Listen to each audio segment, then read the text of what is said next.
Hello my dear crystal lovers, welcome back to the channel, and if you are new around here, I'm AM and I am the founder of AVIUVI.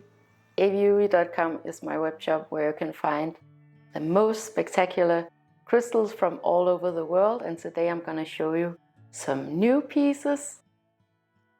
But firstly I want to say I hope you enjoyed our little trip to Prague.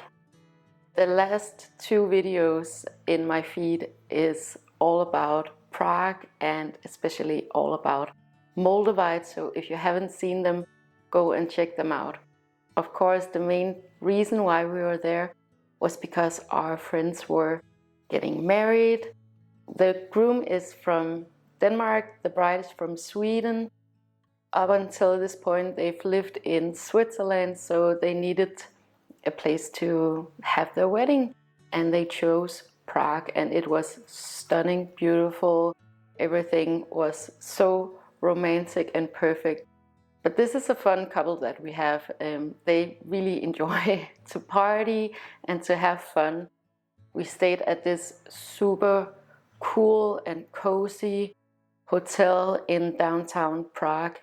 And if you're going to Prague, I would most certainly recommend that you stay at the Julius. It had this like warm minimalism that was kind of similar to like Danish minimalism and a little bit of Japanese style, but you could definitely feel that it was very Italian inspired. Everything was perfection. The staff was wonderful and helpful. And like the little details, like we had these giant organic cotton bathrobes and the most comfortable bed ever. So yeah, 100% recommend that one. And then of course we went to the halls of minerals, where I show you their giant collection of crystals, of course, but also moldavites. And if you're into moldavites, this is certainly the place to go. I did also show you a couple of pyrites from the museum, and to be honest with you, every time I go to a geological museum or a museum like this one where they have a big display of the best specimens, I always get so proud of AVIUVI because like there's such a spectrum when it comes to crystals. And when I tell you that what I have on AVIUVI and what we carry is museum quality, I am not kidding you. If you ask the calendar, it is officially autumn now, but for us, like if we look outside the window, and we went to the plant house this weekend to harvest some of our summer crops, it is not autumn here in Denmark. I just picked up these lilac leaves and everything is green around here. And we do tend to celebrate autumn when we come to the autumn equinox, because it really is the beginning up here in the north, and here in Denmark it feels like the beginning of autumn. So for us it's still summer here and it is super warm outside. The days are getting shorter and it's getting dark way earlier, so we do feel like we don't have as much energy in the evening as we used to. It's getting a little bit more crisp in the air, but as far as I know, it's still summer. I'll take you to the woods when all the leaves have turned, but yeah, we're not quite there yet. And like the garden is just so abundant with all of our crops. Everything feels so abundant out in nature right now. And abundance is one of the things that I want to talk to you guys about, because I have some new pyrites, and if you've been following this channel, you know that pyrite is my #1 abundance crystal. So I just got a whole bunch of new crystals for AVIUVI, but I'm not sure that I'm gonna get them up on the shop, because these next 3 months from the autumn equinox is the busiest months for me, and it has always been like that, not only with AVIUVI but also selling fashion. And I don't know what it is, but everything is just speeding up so much in like up until the winter solstice, and then things slow down again. So the crystals that I'm going to show you today, they're probably not going to be up on the shop before January. However, if you do see a crystal that you're just totally in love with, write me an email or write me on Instagram or wherever, and we'll figure something out, because it's just a question of timing. But I wanted to show you what I have now. So the next event that I'll be at is in Roskilde. If you live in Europe, you know the festival, Roskilde Festival. It's a huge, wonderful, beautiful festival.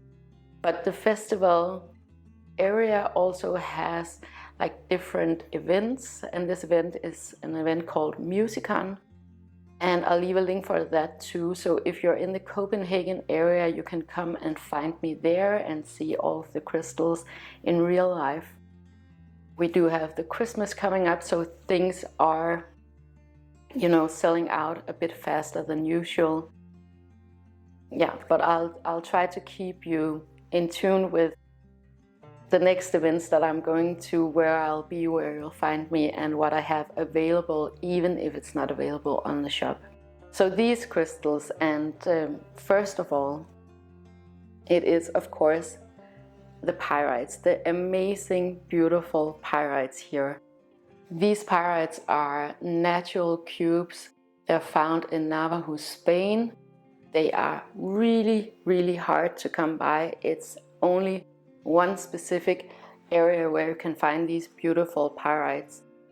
And I got them in a few different sizes. And you can go, and right now I think I have 3 pyrites available on the shop. So it's actually the size of the cubes that matters when it comes to pyrite, because this is the matrix, this is a type of limestone, and then we have the actual crystals in the matrix. And I love when you can get crystals in a matrix, because you get the entire context of how they've grown in nature over millions of years.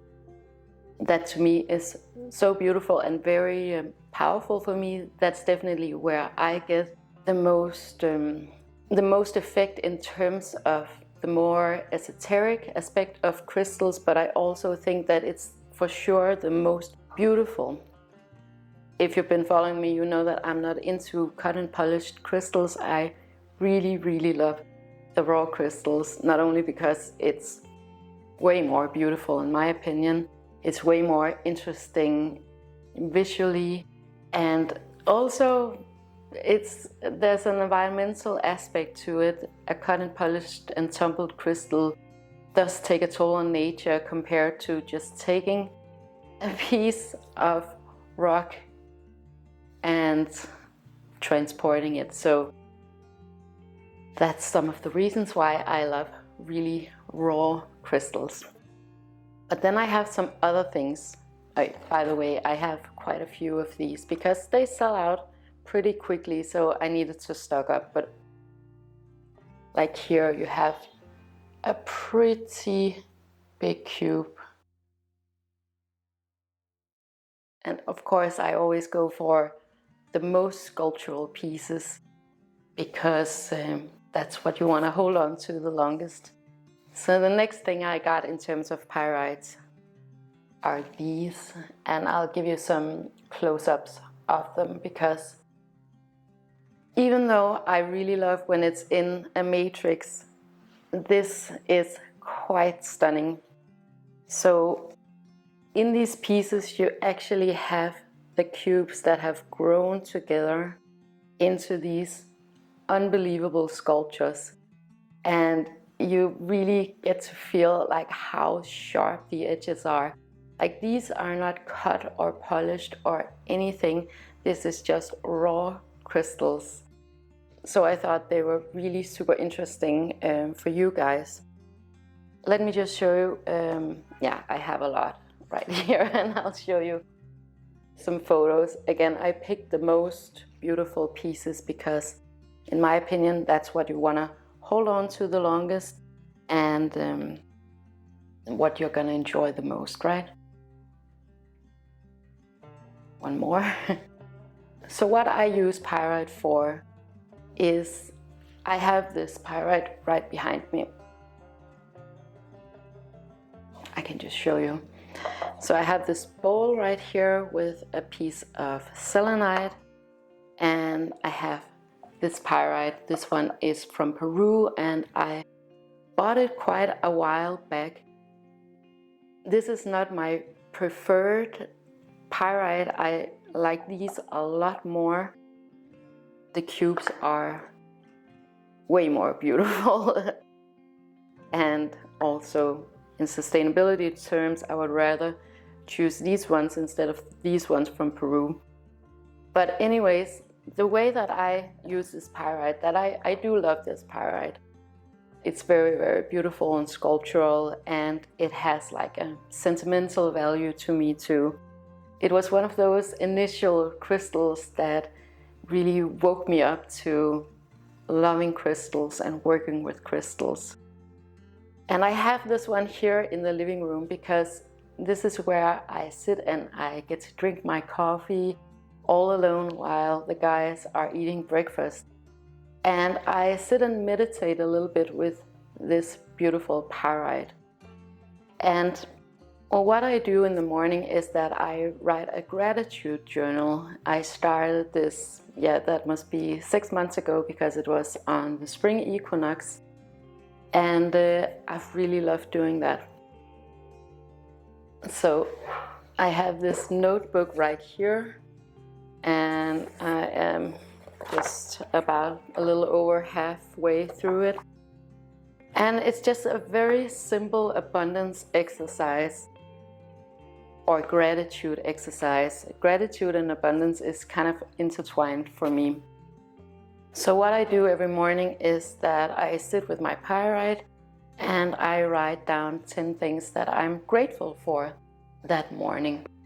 And it doesn't have to be anything more than I'm grateful for being able to sit in my living room with my beautiful crystal, drinking my coffee and having a bit of quiet time.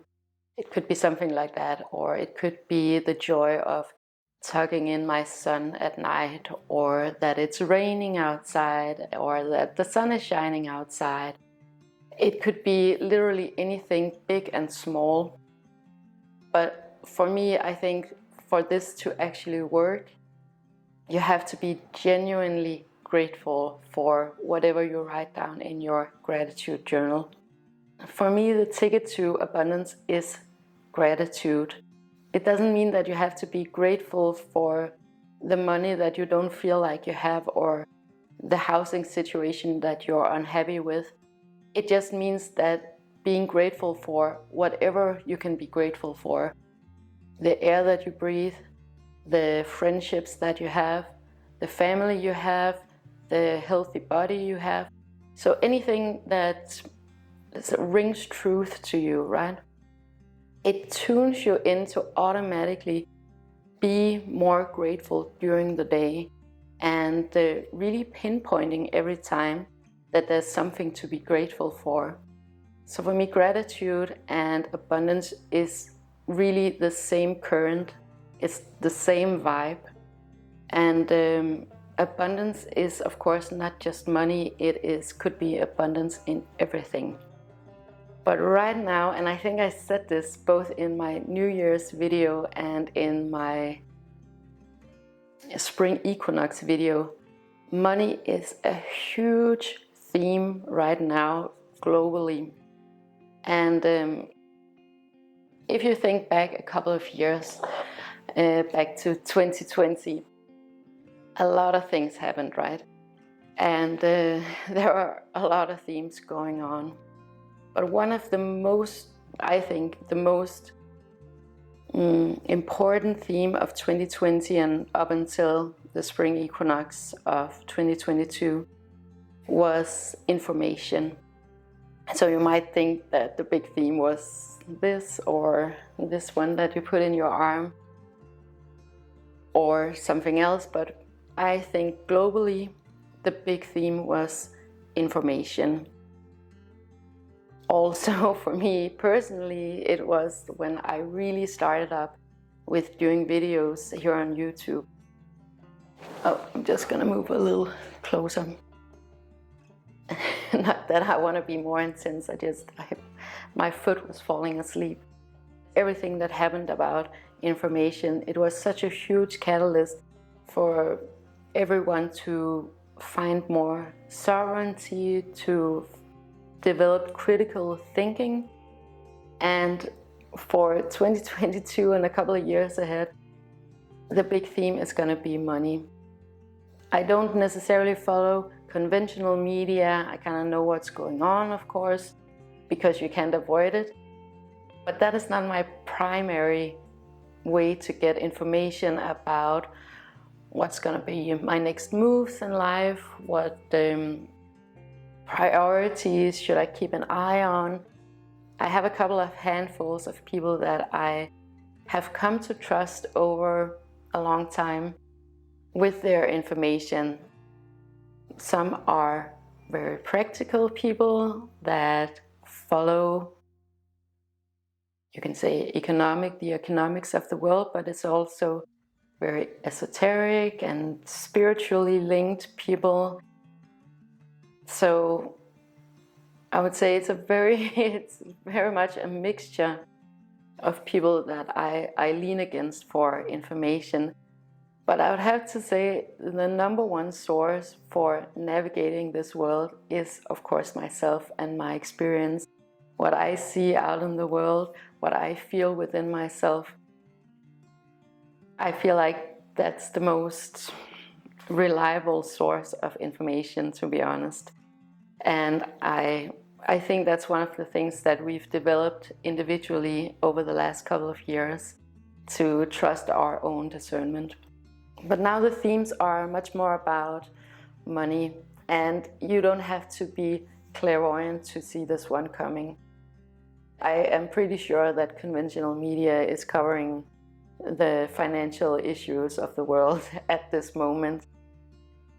You can see just something like gas prices, or even like micro trends, or it's not even a micro trend, but if you follow fashion like me, you know that there's been a huge focus on old money aesthetics. In England right now, there's a whole thing going on over there. And yeah, I mean, you don't have to be a rocket scientist to know that money is like the big global theme right now. And of course, that also impacts us individually. We all have to pay bills. For some, money is way more on the curriculum than for other people. And that's just the way it is. You come into this life with different things on your schedule, different things that you want to go through, different things that you want to learn. I grew up in the 80s. I'm 36 years old. And money for my generation is a huge theme, because we got fed a lot of misinformation about money, about wealth, about who is wealthy, about what you have to do to make a living. And yeah, we have to kind of work through these misconceptions about money, all of us individually and collectively. And also, I mean, everybody who is growing up at this moment, who is in their 20s, they are struggling big time too with this. So I would never go out and say, buy this crystal and it will bring you abundance, it will bring you money. That's not how crystals work. And if anybody tells you that, that should definitely be a huge red flag. So the way that I work with pyrite, and I do it practically daily, is that I sit with my pyrite, I meditate with it, I write in my abundance journal, and or my gratitude journal. Again, it's kind of the same thing, right? And I work through whatever issues come up for me in terms of abundance. And it has been quite a journey for me. There's kind of like three major issues that I hear, or like major themes that I feel like people come into this current situation with. One is money, the other one is romantic love, and the third one is purpose. And I feel like everybody has got at least one of these on the curriculum. But of course, money is about worth, it's about self-worth too. It's about figuring out with yourself what is worthy of your time, what is worthy of your attention. Again, back to the gratitude, like what are you actually grateful for? And those things are very much linked. How much abundance you are willing to pull into your own life, and really placing your worth in the world. But that's easier said than done, and I know that, and it is a huge theme, and it is something that everybody is working through these days and these coming years. So I just wanted to put that out there, that if you're going through financial issues, abundance issues, self-worth issues, whatever it might be, you're not alone. It is a very, very common theme right now. And one of the ways that you can work through it is, of course, by using a tool like a crystal. Do you need a crystal to work through this? No, of course you don't need a crystal to work through this. You don't need anything to work through anything. But I feel like when I have something physical, when I have something visual, it really is like a touchstone. It really is like a physical reminder for me. Pyrite is an iron sulfide mineral, and you can actually find pyrite in a lot of places. You can actually find pyrite here in Denmark too, but it's just teeny tiny little cubes. When people see these for the first time, they are literally in disbelief that nature actually made this sculpture, that nature actually made these cubes. And it is incredibly fascinating. And that's another thing about crystals, that you actually get to have this sculpture in your home, and you can observe the amazing abundance of nature and in how many ways nature expresses itself. That is very much all about abundance too. Pyrite for me is a little bit more confrontational. Like I said, it doesn't mean that you automatically win the lottery or get a raise, but it will confront you, in my experience, with your own personal issues with money, abundance, self-worth. And I mean, a big crystal like this one, it is of course confrontational. You can't not see this natural beauty. And I think for me it works a lot better to have big crystals like this one, to have big pieces that is physically present in my space, more than taking a small crystal now and then. I need something that is solid, that is there, that really reminds me of what my intentions are, because I know that this is a theme for everybody. In these 2 years, I definitely wanted to take the opportunity to work through it alongside with everybody else. Pyrite for me is confrontational in a good way. It's inspiring, it's igniting fire, it's inspiring action. And I mean, when you look at a beautiful cube like this one, you can't not be inspired by nature. We also have a tendency to forget that nature is extreme, that it is abundant, that it's rich. And you can forget about that when you live in the city like we do here in Copenhagen. and we're not at the plant house and we're not out in nature, you can forget that there are no limits to nature. Nature can create something like this over millions of years, where every single atom has been placed perfectly next to the other. So if you choose to work with pyrite, I'd encourage you to work with it in a way where you let it inspire you in the direction of what really excites you, where you really feel that you are held up by the universe and that you are so abundant in life, and really zone in on what is actually important to you, what is actually worthy of your time and your money and your resources, and also to look inwards a little bit and find out, where's my worth? What makes me worthy? Trick question. I definitely hope that you know the answer to that one, whether you do or not. This is a wonderful crystal in my experience to work with in terms of both inner and outer abundance, and yeah, I couldn't recommend it anymore. So I hope I'll see some of you guys at Musicon in Roskilde this weekend. I will leave a link for it in the description below. And I want to thank you so much for watching this video. If you enjoyed this video and would like more of this type of information, please make sure to like, share and subscribe.